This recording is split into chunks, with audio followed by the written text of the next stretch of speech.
What's going on, guys? Welcome to Everything Always. My name's Michael Roman, aka Allfires. And did Anthony Mackie just spoil the end of Avengers Doomsday? Well, I wouldn't go that far. I wouldn't say this is a Mark Ruffalo Infinity War situation all over again. However, what Anthony Mackie had to say for details for the end of Avengers Doomsday, specifically the ending, are kind of similar to what Mark Ruffalo said, and I am surprised he felt comfortable being this candid, knowing the reverence these Marvel actors have, especially seasoned vets like Anthony Mackie, for not giving away any details for Avengers movies or really anything coming in the MCU. However, we've got to go over these last two quotes, again coming from Anthony Mackie, about details for the ending of Avengers Doomsday. But quickly first, if you could grab the subscribe button. Thanks to everyone who's been subscribing lately. We've been growing again at a breakneck pace for YouTube. You guys are awesome. And if you haven't already, I would just kindly invite you to do so. It's the number one thing you can do to support us here at the channel. Keeps you up to date with all the videos, and of course it enters you for the giveaways. Stick around to the end of the video.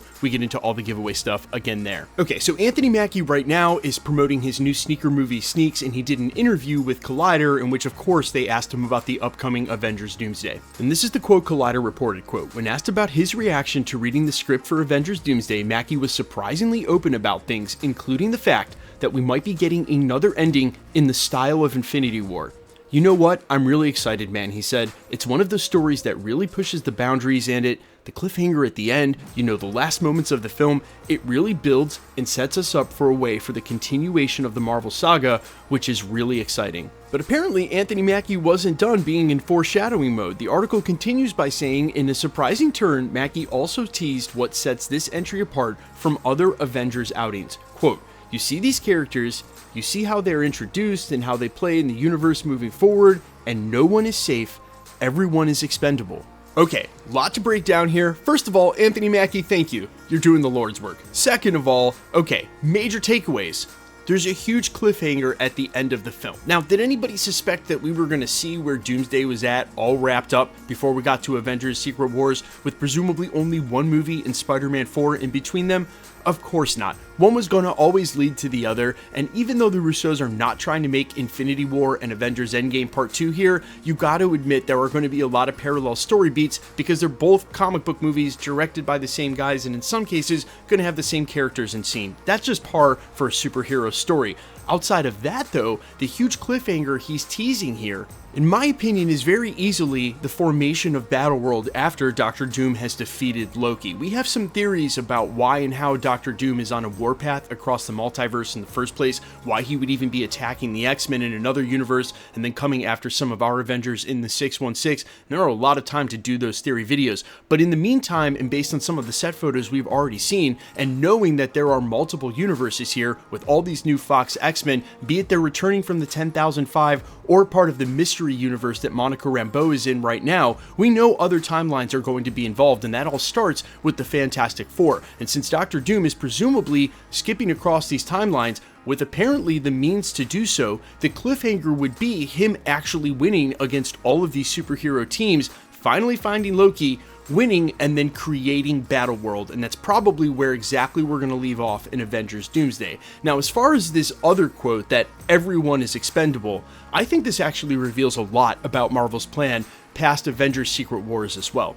We know that them bringing back these Fox X-Men is only in the shadow of the fact that Michael Leslie is finishing the script for the X-Men reboot movie that we all assume is coming in 2027 or 2028, just a year or less after Avengers Secret Wars, in which they'll probably be introducing brand new actors playing a lot of the characters, and in some cases major overlap with these actors we're about to get back for these X-Men that in some cases are going on decades now. There will be a new Cyclops in the future of the MCU. It will not be James Marsden, so you can safely assume that a lot of these X-Men have brought in to be what I like to affectionately call expensive cannon fodder. The same way that you saw a Human Torch reprisal from Chris Evans and then immediately they kill him off. That's how you bring these characters back and up the stakes, and they get a final death in the current MCU although we could argue about that because they're in a different multiverse. Either way, they get to come back, but it's not for the long term. Now, there are some characters who are exempt of this, say like Hugh Jackman's Wolverine, which we are pretty sure he's going to be sticking around via a lot of the industry insider reports, like Daniel RPK, which means that quote in film by Ryan Reynolds where they said Disney's going to make you do this till you're 90, he wasn't kidding. But in a lot of other cases, we may have had this exact same thing revealed by actors who have admitted that they're not coming back. Halle Berry Storm has been emphatic she has not been contacted and will not be a part of Avengers Doomsday. And actually, real recently, we just heard Shawn Ashmore come out and publicly say that there's been no contact between him and Marvel Studios and Disney. Iceman's not returning either. I think that pretty clearly illustrates that Storm and Iceman, they're going to be on the new X-Men team, and that's why if Marvel can take sort of a wide berth here and avoid having those characters back, well, then they won't. But in some cases, you got to have a Cyclops on an X-Men team one way or another. That's where the overlap comes in, and that's why I think pretty surely characters like Nightcrawler, Professor X, Magneto, and of course James Marsden's Cyclops, they're all toast because they're going to be new versions of those characters going forward in the MCU when this is all said and done, and they kind of sort of need to deal with the old variants. And yes, they could just return them to their timelines, but things might look a lot different in the MCU post-Avengers Secret Wars. Again, that's definitely a theory for another video. And while I think at first I would have really preferred them to just cast some of the new X-Men with the younger actors that they plan on using in the upcoming film and use those X-Men as a part of Avengers Secret Wars, A, I don't think that's totally off the table, and B, I think better to save them though, because if we had been introduced to them, it would be amidst one of the biggest, if not the biggest Marvel crossover, and then you'd have the job of sort of reintroducing them in the X-Men when the stakes couldn't possibly be as high, and then it would just put so much pressure on that film.